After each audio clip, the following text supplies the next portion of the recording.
Welcome to the Airlie Australian Share Fund Quarterly Update. I'm Laura Mitchell and I'm part of the Magellan distribution team. And today I'm joined by Emma Fisher, Deputy Head of Australian Equities and Portfolio Manager. Welcome, Emma. Thank you for having me. So Emma, it's been a really interesting year for the Australian share market, with the number one news story being, of course, the rise in the bank share prices. Now, Airlie is underweight banks, which is being costly for the portfolio. So how are you maintaining your conviction in that position? Yeah, so look, it wouldn't be an Airlie quarterly lately without having to kick off with a whinge about the banks. So thank you for that, Laura. It has, as you said, it's been the number one news story of the year, the rise of the share prices of the big four banks. And I think they've risen on average 33%, which has been, as you said, very costly for us. It's cost us about 400 basis points of performance this year, which is obviously a shocker. Our hope is that that headwind is temporary. And I guess what gives us conviction underlying that hope is the fact that this rally hasn't been driven by fundamentals. It's been driven by a PE re-rate. If anything, the fundamentals have gotten worse. What's happened, and this is a structural change in the banking industry, mortgages have always been a commodity, and they have further commoditized a commodity by pushing all of the loan origination out to mortgage brokers. And so it's just basically a price frenzy out there. And so the fundamentals and the returns of the banks have gotten worse over the years, and yet their share prices have re-rated. So if we take the Commonwealth Bank, which is easily the best of the pack in terms of quality, as an example, it makes a return on equity, which is our measure of the quality of a business. It makes a return on equity of 13%, and it's currently trading on 26 times earnings. You know, this is really uncharted territory for a bank anywhere in the world. Now, the bulk of our portfolio are businesses that make much better returns than the Commonwealth Bank, and a lot of them are trading at cheaper valuations. So that's, I suppose, where we get our conviction in terms of our positioning. You just have to follow your process. And our process favours businesses with strong financial strength, and our process favours businesses with strong balance sheets, with high quality business structures, with good management teams and attractive valuations. And on pretty much all four of those metrics, most of the banks are failing right now. And I include management quality there, not as a knock on management, but just to point out that with the exception of Matt Comyn at Commonwealth Bank, who's been there a long time and done a very good job, the other three banks have completely new people at the helm or haven't even started yet. So it's too early to even know what stamp they're going to be putting on the business. So I'm hoping that this is the last time we have to kick off a quarterly talking about the banks. You would have seen those ins and outs lists that kind of trending on social media at the start of the year.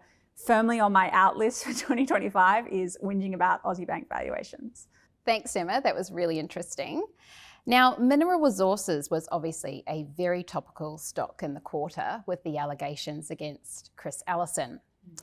Can you talk us through how you're thinking about those issues and how you've responded in terms of your position? Sure. Look, I'll start with how we've responded, which has been very early in this rolling governance crisis to substantially reduce our position. And the way that we think about the situation, in our minds, it's a case of two things being true at once. You know, the first thing that we think is true is that Chris Ellison has been a phenomenal value creator for the business. And there's numerous examples of that. The Wodgina deal, the recent sale of half of the Hall Road. You know, this is an asset that has never delivered a ton of ore to port. It was non-operational, and they managed to sell half of it for over $1 billion to a very credible counterparty in Morgan Stanley Infrastructure Partners. And then, ironically, even throughout this governance crisis, they kind of pulled it off again with the sale of the gas assets to Gina Rinehart for a valuation that exceeded what we had those assets valued at. So it's another example in our minds of a deal that probably only Chris can pull off. So that really cements in our mind that he has been a really great value creator for the business. But equally, the other thing that we consider to be true is that this pattern of behaviour, most egregious of which was the offshore tax evasion scheme alleged by the Australian Financial Review.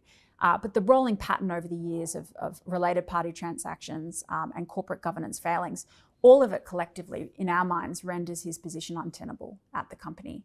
Now, I think the board, on the facts that we know today, I think the board got the balance right in giving him 12 to 18 months to find a successor. And that's because right now, with the level of debt that they have, they really have to be focused on getting every tonne out of Onslow, getting that asset ramped to perfection. And also buying them time to find a good successor. But ultimately, if you put these two facts together, something is lost when he goes. Some invisible, intangible value is lost. And you can't even really assess the new management team because you don't know who they are yet. So it's difficult here in terms of how you position. But ultimately, we felt, certainly when we were selling, where the share price would have been $5 or $6 higher, that the risk reward, given the balance sheet, given the corporate governance overhangs, and given the fact that he is going, and in our minds that destroys future value, but has to happen, we felt reducing our position was the right thing to do. The other thing that really weighed on that decision was the ramping of Onslow is now so critical for the business, and certainly for the share price in the near term. Now, for context, Onslow is a lower cost, very large iron ore asset that they are currently bringing online in WA, and they're aiming to ramp to 35 million tonnes by June, an exit run rate by June. And that's huge, obviously. Now, if you look at the history of mine ramps, very, very rare for them to ramp perfectly. Normally, you run into teething issues, you undershoot production. If you undershoot production, you blow out on costs because they're linked. And that's very normal for a mine. And normally, given like a long life of mine, 6 months doesn't make much of a difference to the long-term value of a mine. But in this instance, given the corporate governance overhang, given the level of debt, we think for the share price to work here in the short term, you really need perfect execution of the ramp at Onslow, which is not a bet that we think is favourably stacked. There are additional complexities at Onslow. It is a haul road rather than the rest of the majors rail their iron ore to port. So it's a haul road. So it's sort of a bit of a leap of faith on how that works and streamlines from a production perspective. And then the other complexity is the fact that it uses transshipping. So the majors will rail their iron ore to port, where it will be put into a Cape-sized vessel at port and shipped off to China. MinRes will truck their iron ore to port, put it in a transshipper, send it 40 kilometres out to sea, and then out at sea they have to line up the transshipper with a Cape-sized vessel and do that transfer out at sea. So that additional step and additional complexity exposes them to sea conditions and weather risk in our view. So again, those two additional complexities and the track record of mine ramps historically lead us to believe that there's some risk that production doesn't ramp perfectly at Onslow, which it really needs in the short term, I think, for the share price to work. That said, we remain open-minded. The share price has fallen, as I mentioned. There are scenarios in which we would re-enter the business if we felt that the valuation accounted for all of these risks, if we were impressed by the calibre of the new management team that they were looking to bring on.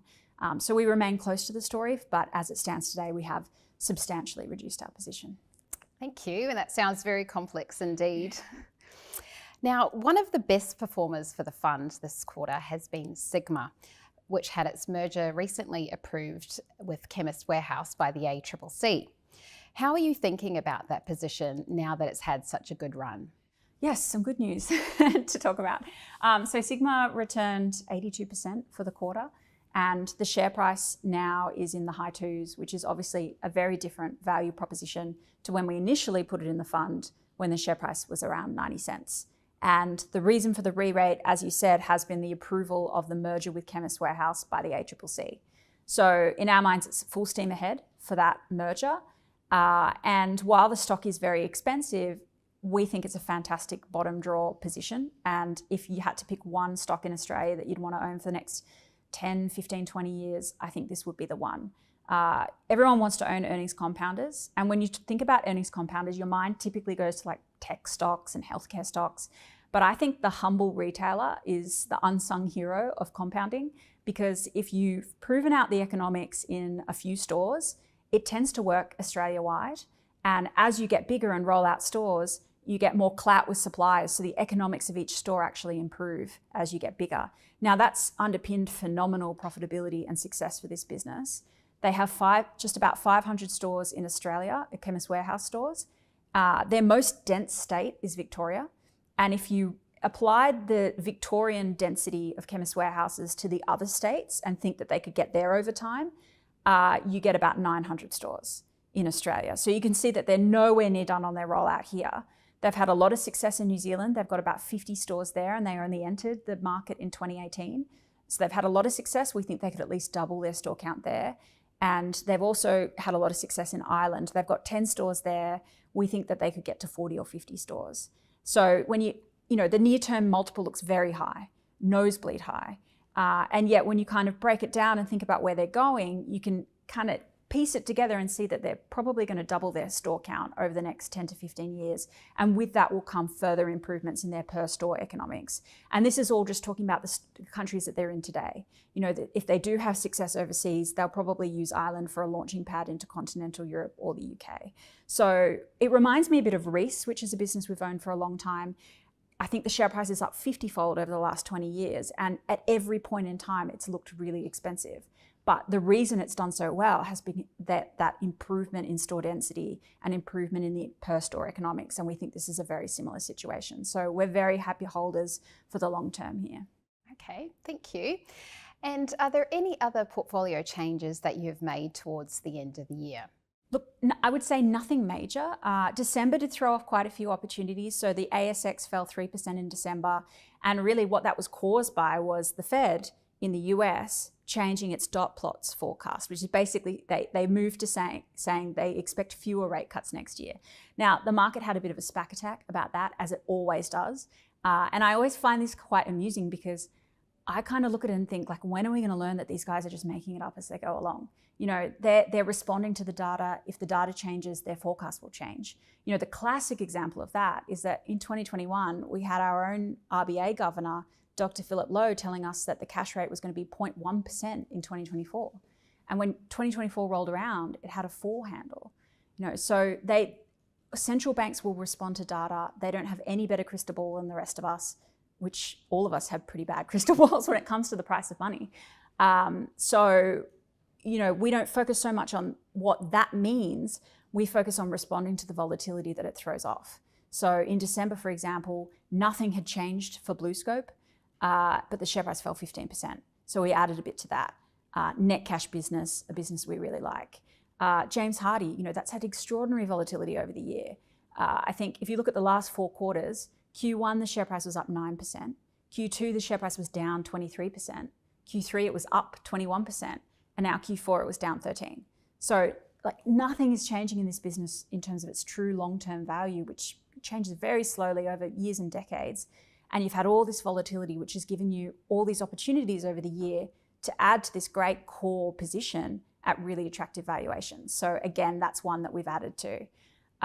Elsewhere in the portfolio, we've trimmed ResMed. It still remains a large position in the portfolio.